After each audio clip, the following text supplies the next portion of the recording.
Only బొల్లారంలో 56 లక్షలకే gated కమ్యూనిటీలో 2 BHK flat. Just call. Naresh గారు ఒక్క నిమిషం లైన్ లో ఉండండి. రవికుమార్ మనకి అందుబాటులోకి వచ్చారు. సో ఆ సినిమాకి ఆర్ట్ డైరెక్టర్ గా వర్క్ చేశారు కాబట్టి రవికుమార్ సార్ రవికుమార్ మీరు మెగా అనే సినిమాకి ఆర్ట్ డైరెక్టర్ గా వర్క్ చేశారని విన్నాను నేను. అవును సార్, అవును సార్. అంటే హర్ష సాయికి సంబంధించిన ఒక కేసు అయితే నడుస్తుందని మీకు తెలిసే ఉంటుంది. అండ్ మిత్రాకి అంటే బాధితురాలు ఎవరైతే ఉన్నారో ఆ సినిమా ప్రొడ్యూసరు, ఆమె కూడా ఆ సినిమాలో మరి యాక్ట్ చేస్తున్నారు. ప్రొడ్యూసరు మాకు కూడా తెలియదు కాబట్టి ఆ సినిమాలో మీరు యాజ్ ఏ ఆర్ట్ డైరెక్టర్గా చేశారు కాబట్టి వాళ్ళిద్దరి మధ్య బంధం అనేది ఏ విధంగా ఉండేది సినిమా షూటింగ్ సమయంలో? అండ్ హర్ష సాయి ఏ విధంగా బిహేవ్ చేసేవాడు ఆ అమ్మాయితో? సార్ నాకు తెలిసినంత వరకు అయితే నేను ఆర్ట్ వర్క్ చేశాను. నా కంపెనీలో మేడం దగ్గర చాలా రోజుల నుంచి కొన్ని సినిమాలకి ఆర్ట్ పని చేశాను. అజయ్ సాయి వర్క్ బిహేవియర్ అయితే మాత్రం నాకు తెలిసినంత వరకు చాలా బ్యాడ్ గా జరిగింది సార్. ఎందుకంటే మేము ఆయనతో అనుభవించాం వర్క్ విషయంలో. మీరు బ్యాడ్ గా అంటే ఏం చూసారు? బ్యాడ్ అంటే సార్ అతను మాటలు కానీ వర్క్ కానీ చాలా మా వర్క్ విషయంలో కానీ చాలా డిస్టర్బెన్స్ గా జరిగేది సార్ వర్క్ అయితే. తర్వాత ఆయన పద్ధతి మాటలు కూడా చాలా కన్ఫ్యూజ్ లో ఉండేవి. అంటే చాలా వరకు వర్క్ మెచ్యూర్డ్ వర్క్ గా మాకు చెప్పేవాడు కాదు. పని విషయంలో మాత్రం నాకు నేను చెప్తున్నాను. మిగతా ఫ్యామిలీ పర్సనల్ విషయం అయితే మాత్రం ఎక్కువ అనుకూలంగా అయితే ఆఫీస్ లో ఉండేవాళ్ళు, ఇక్కడ మా ఆఫీస్ లో ఉండేవాళ్ళు, అక్కడే లంచ్ చేసి అక్కడే ఉండేవాళ్ళు. అది వరకు నాకు తెలుసు అండి ఆయన గురించి అయితే. అంటే బ్యాడ్ గా అంటే సెట్ లో ఎలాంటి మాటలు మాట్లాడతాడు? సెట్ లో అయితే మాతో ఎక్కువ అంటే వర్క్ విషయమే మాట్లాడేవాడు అండి. మిగతా అయితే కొద్దిగా ఎక్కువ మేడం వాళ్ళతో ఉంటాడు. మాతో అయితే ఎక్కువ ఉన్నారండి. మాతో అయితే ఓన్లీ వర్క్ మాట్లాడతాడు. తర్వాత ఏదన్నా కూడా మేడంతో పాటే వాళ్ళతో రావడం పోవడం అనేది జరుగుతుంటది ఆయనకి. బ్యాడ్ గా ఉందని ఎలా చెప్తున్నారు మీరు? నాకు ఒక క్వశ్చన్, బ్యాడ్ గా ఉందని ఎలా చెప్తున్నారు మీరు? బ్యాడ్ గా ఉందంటే సార్ ఆయన ఓటు సార్ మాకు పని చెప్తారు కదండి. మాకు పని చెప్పే దాంట్లో మెచ్యూర్ గా చెప్పేదాన్ని కానీ కొన్ని వేరే ఐడియాలు చెప్పడం కానీ అలాంటి విషయంలో మమ్మల్ని బాగా సతాయించాడండి. అదొకటి నేను చెప్తున్నాను. అంత బ్యాడ్ పనులు చేసేటప్పుడు కాదు, క్లోజ్నెస్ ఎలా ఉండేది వాళ్ళిద్దరి మధ్య? లవర్స్ లాగా ఉండేవాళ్ళ లేకపోతే ఎలా ఉండేవాళ్ళు? వాళ్ళిద్దరి మధ్య డిస్టెన్స్ ఉంటుందా లేకపోతే లవర్స్ లాగా కలిసి ఉంటారా? క్లోజ్నెస్ ఉంది సార్. అది లవరా మిగతాదో నాకు తెలియదు అండి. క్లోజ్నెస్ అయితే కలిసి వచ్చేవాళ్ళు, వర్క్ చెప్పుకునే వాళ్ళు, అంతవరకే తెలుసు. కానీ లోపల లవర్ అంటే క్లోజ్నెస్ అయితే మేము ఆఫీస్ లో చూసేవాళ్ళం అంతే. ఆఫీస్ లో ఎలా ఉండేవాళ్ళు? వెళ్ళినప్పుడు ఆఫీస్ అప్పుడు బాగా నవ్వుతా మంచిగానే ఉండేవాళ్ళు సార్. అదొకటే తెలుసు నాకు. నేను చెప్పేది వాళ్ళిద్దరి మధ్య బంధం. బంధం అంటే మీరు ఎలానే అనుకోవచ్చు సార్. నాకైతే దానికి అంత పర్ఫెక్ట్ గా మాకు తెలీదు. ఒక రకంగా చెప్పాలంటే క్లోజ్నెస్ ఉండేవాళ్ళు, ఒకటే ఫ్లాట్ లో ఉండేవాళ్ళు, అదే విల్లాలో ఉండేవాళ్ళు. అది ఒకటే తెలుసు అండి మాకైతే. క్లోజ్నెస్ గా ఉన్నారు అని మీరు చెప్తున్నారు. ఒకవైపున ఫోన్ రికార్డ్ చూస్తేనేమో ఆ అమ్మాయి లవ్ చేయమని బలవంత పెడుతుంది, ఫోర్స్ చేస్తుంది అనేది ఎక్కువగా వినిపిస్తుంది. అంటే ఫ్యాబ్రికేటెడా అవి? ఫోన్ కాల్స్ ఫ్యాబ్రికేటెడా? మీరు చెప్పండి కళ్యాణి గారు. నేను ఒక మాట చెప్తానండి. ఇక్కడ మనం బయాస్ గా ఒకవైపు వెళ్ళడం కాదు. ఆ అమ్మాయి ఇంకో ఇద్దరితో కూడా ఇలాగ ప్రవర్తించింది. నా దగ్గర ఆధారాలు ఉన్నాయి, కానీ టైంలో తీసుకొస్తా. తీసుకురండి. నో నేను తీసుకొస్తా. నేను ఇంత గట్టిగా చెప్తున్నా.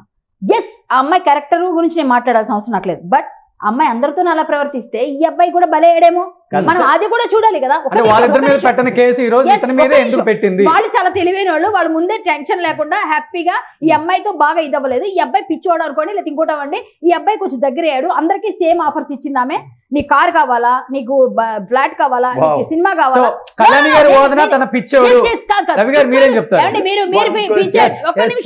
మీరు పిచ్చోడని మీరే పెట్టేసి రోషన్ ఇట్లా చెప్పొద్దు. మీరే అన్నారు కదా. కాదు అంటే ఈ అబ్బాయి పడితే ఏమంటారండి? అబ్బాయి వాళ్ళిద్దరు పడలేదు, కాకపోతే అమ్మాయికి ఈగో హట్ అయింది. వాళ్ళు పడనప్పుడు హట్ అయింది, ఇంకొకరి మీద కూడా అయింది. ఇప్పుడు నేను చెప్పాలి అంటే ఆధారాలు పట్టుకొని మాట్లాడాలి. నాకు వచ్చినాయి ఆల్రెడీ, నా దగ్గర కొన్ని ఉన్నాయి. కానీ నేను ఒక మాట చెప్తా. సార్ మాట్లాడండి. ఇప్పుడు నాకు కావాల్సింది ఏంటంటే అబ్బాయిల వైపు కూడా న్యాయం ఉండాలి, అమ్మాయి వైపే అంతా వేసేయదు. ఎస్, ఒకటి చెప్పనా, అబ్బాయిలు కూడా చాలా మంది ఇబ్బందులు పడుతున్నారు.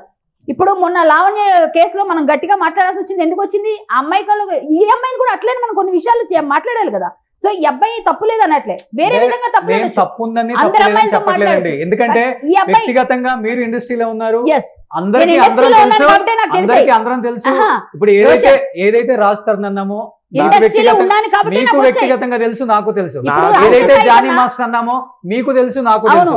ఏదైతే ఈ రోజు బాధితురాలు బాలు అంటున్నారో వాళ్ళు నాకు తెలుసు మీకు తెలుసు, ఎందుకంటే ఇండస్ట్రీలో ఉన్నప్పుడు అందరం బానే ఉంటాం, కానీ ఒక విషయం వచ్చినప్పుడు ఎవరైనా ఒకటే. నాకు ఒకటే question, with consent without consent అని 2 ఉంటాయి. ఈవెన్ ఒక అదే ఈవెన్ ఒక ప్రాస్టిట్యూట్ కి కూడా, పార్డన్ మై లాంగ్వేజ్, ఈవెన్ ఒక ప్రాస్టిట్యూట్ కి కూడా she has that power, she has that right to allow a guy, not allow a guy. Wife అయినా ఎవరైనా ఇష్టం లేకుండా చేస్తారు. ఒక ప్రాస్టిట్యూట్ కి కూడా ఉంది, ఇష్టం లేకుండా చేశాడు అని కంప్లైంట్ ఇచ్చినప్పుడు మీరు అలా ఎలా అంటారు? అమ్మాయి ఎంత మందితో చెప్తుంది ఐ లవ్ యూ, అది చెప్పండి. ఎంత మందికి చెప్తుంది వెనక, ఎంత మందితో పడుతుంది అమ్మాయి, అదే ఎంత మందితో చేస్తే వచ్చిన తీస్తారా మీరు? సరే ఇంకొకటి, కళ్యాణి గారు నేను ఇప్పుడు ఈ రోజు కళ్యాణి చెప్తున్నారు ఈ అమ్మాయి అతనితోనే కాదు వేరే వాళ్ళతో కూడా మాట్లాడింది అంటున్నారు. అతను ఈ అమ్మాయితో కాకుండా వేరే వాళ్ళతో మాట్లాడినట్టు మీ దగ్గర ప్రూఫ్స్ ఉన్నాయా? మీ ఇద్దరి దగ్గర? ఎవరి దగ్గర? మీ దగ్గర? నా దగ్గర ఉన్నాయి, ఉన్నాయి, బట్ నా ఫోన్ ఈ ఫోన్ లో లేదు. నేను డైరెక్ట్ వచ్చాను. నేను మీకు కావాలి అంటే విత్ ఇన్ 1 hour లో నేను బయట పెడతా, పక్కగా నేనే బయట పెడతా, నా అకౌంట్ లో పెడతా అవసరం అయితే. కానీ ఇప్పుడు చెప్తున్నా వినండి, నేను ఎవరు తప్పున్నా సరే ఖండిస్తా. హర్ష సాయిది తప్పు ఉంది, ఇద్దరు శుద్ధ పూసలు కాదు. మనం ఒకవైపు బయస్ వెళ్ళాల్సిన అవసరం లేదు. మనం ఏం చేయాలి? అమ్మాయి కూడా కరెక్ట్ కాదు. నరేష్ గారు ఏం చెప్తారు? మళ్ళీ మనం లా దగ్గరికి వెళ్దాం. వాదనకి ఏం చెప్తారు? మళ్ళీ మనం లా దగ్గరికి వెళ్దాం. విత్ కన్సెంట్ వితౌట్ కన్సెంట్ అని ఉంటుంది. ఆ అమ్మాయి ఇంటర్మీడియట్ లవ్ స్టోరీస్ దగ్గర నుంచి తప్పి తీసే ఓకే మీకుందేమో, అవన్నీ కన్సెంట్ తోనేమో. ఇవి కన్సెంట్ కాదు. అబ్బాయి కూడా అమ్మాయితో ఫోర్స్ చేయబడ్డాడేమో, మీకెలా తెలుసు? మరి అలాంటి వాడు చట్టం, అట్లాంటి వాడు నా మీద నకిలీ కేసులు పెట్టించగలిగిన మొగాడు తనని ఫోర్స్ గా రేప్ చేస్తుంటే మరి ఎందుకు చేస్తారు సార్? మన దగ్గర ఉన్నాయి కొంతమంది వేరే వాళ్ళు కూడా చెప్తున్నారు కదా, ఒక్కలే కాదు కదా. మేడం ఈ మధ్య ఫ్యాషన్ అయిపోయింది. రాజ్ తరుణ్ లావణ్య గారి దగ్గర నుంచి అమ్మాయిలందరికీ ఒకటే ఆయుధం, ఇవాళ దగ్గర నుంచి ఫ్యాషన్ అయిపోయింది. ప్రతి ఒక్కళ్ళకి వచ్చి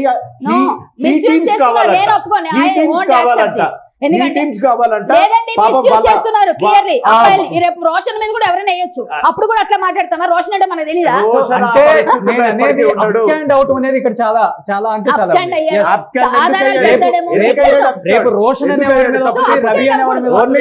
కళ్యాణి మీద కూడా రావచ్చు, లేకపోతే ఉండి పోరాడాలనేది ఉంటుంది. ఎవరికైనా వేస్తారు, నేను ఇక్కడే ఉంటా. ఇప్పుడు అబ్బాయి వెళ్ళిపోవడం తప్పే, నేను ఒప్పుకోను. అలాంటి వాటికి ఇతని మీద కేసు పెట్టడం తప్పే, బెట్టింగ్స్ గురించి ప్రమోట్ చేయడం తప్పే. కానీ ఒక అమ్మాయి విషయంలో మొత్తం క్లియర్ గా అమ్మాయి వైపు కూడా ఉన్నప్పుడు అవి కూడా తీసుకోవాలి. అమ్మాయి వైపు ఏముందో 1 hour లో నా అకౌంట్ లో పెడతా, లేదా నేను ఒక వీడియో చేస్తా పక్క. ఇప్పుడు డైరెక్ట్ చెప్తున్నాను, 1 hour లో పెడతా. నా దగ్గర ఈ ఫోన్ లో లేదు. రవి గారు మీరు బిఫోర్ ఒక మాట మాట్లాడారు, ఒక్క అమ్మాయి కాదు చాలా మంది అమ్మాయిలు ఉన్నారు, నా దగ్గర ఉన్నాయి కొన్ని రికార్డులు కూడా అన్నారు. ఏదైనా ఒక్క వాయిస్ రికార్డ్ వినిపించగలరా మీరు? నేను ఒక్క వాయిస్ రికార్డ్ వినిపించగలరా? అతని బిహేవియర్ టువర్డ్స్ ఉమెన్ ఎట్లా ఉంటుంది ఒక్కసారి ఏదైనా వాయిస్ రికార్డ్. సరే ఈ రోజు బాధితురాలు తీసి పక్కన పెడదాం, ఇంకొక బాధితురాలు కూడా కాదు.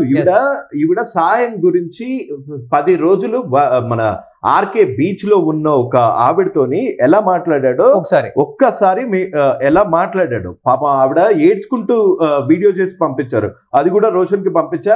నిజంగానే వాడు బ్రోకర్ నా కొడుకు సార్, నిజంగానే వాళ్ళు చీప్ గా మాట్లాడతాడు సార్. వాడు లేడీస్ కి కొంచెం కూడా రెస్పెక్ట్ అనేది లేదు సార్ వాడి దగ్గర. ఇట్లాంటి వాడు పాపం చట్టం వల్ల పేరు చెప్పలేదు ఆవిడ. ఆవిడ ఎవరినన్నారు? ఆమె ఎవరినన్నారు? వీడియో చూపించండి, పేరు చెప్పండి. ఇప్పుడే చూపిస్తాను. క్లియర్ గా ఉన్న ఎవిడెన్స్ మాత్రమే పెట్టండి ఇక్కడ. వాడు అంటే ఎవరు? అదే ఇప్పుడే చూపిస్తా, ఇప్పుడే. అదే అంత తొందర ఎందుకండి, 1 minute అండి. నేనేం తొందరపడినండి, ఇక్కడే ఉంటాను. ఇగోండి, నా పేరు వచ్చి గులాబ్ జాన్ అండి. మాది వచ్చి మదనపల్లి దగ్గర వైల్పాడు. సార్ నేను కూడా హర్ష సాయి వీడియోస్ అన్ని చూసి పూర్ పీపుల్స్ కి హెల్ప్ చేస్తున్నారని నేను, మా అక్క ఈవిడ హర్ష సాయి గురించి అన్నారు కదా, నేను కూడా హర్ష సాయి అంటే చాలా మంది అబ్బాయిని ఇన్స్పిరేషన్ గా తీసుకుని చాలా మంది పని చేశారు, చాలా మంది హెల్ప్ చేశారు. అబ్బాయి కొంత సహాయం చేశాడు, ఎంత సంపాదించుకుని నాకు అనవసరం అండి, ఎంతో అంత పంచాడు. అది కూడా పంచిన వాళ్ళు ఉన్నారు ఈ రోజులు, పంచాడు. నేను వాటికి కొంచెం ఇంప్రెస్ అయ్యింది. ఫస్ట్ బెట్టింగ్ దగ్గర నేను బాధపడ్డా, నేను అన్ని ఒప్పుకుంటున్నాను. కానీ ఒక అమ్మాయి విషయంలో ఒక తమ్ముడో అక్క అనుకోండి, వేరే అబ్బాయికైనా సరే, మీ ఇంట్లోనే మా ఇంట్లో అయినా సరే, అది ఖండించాలి మనం. ఒక అమ్మాయి వైపు కూడా ఉన్నాయి తప్పులు. అమ్మాయి గురించి నాకు కొంత ఇన్ఫర్మేషన్ ఉంది. నేను ఇండస్ట్రీ పర్సన్, ఇద్దరు ఇండస్ట్రీ, ఆ అబ్బాయి కూడా ఇండస్ట్రీకి వచ్చాడు.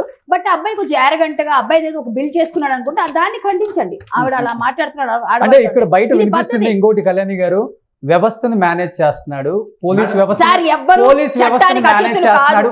ఒక నిమిషం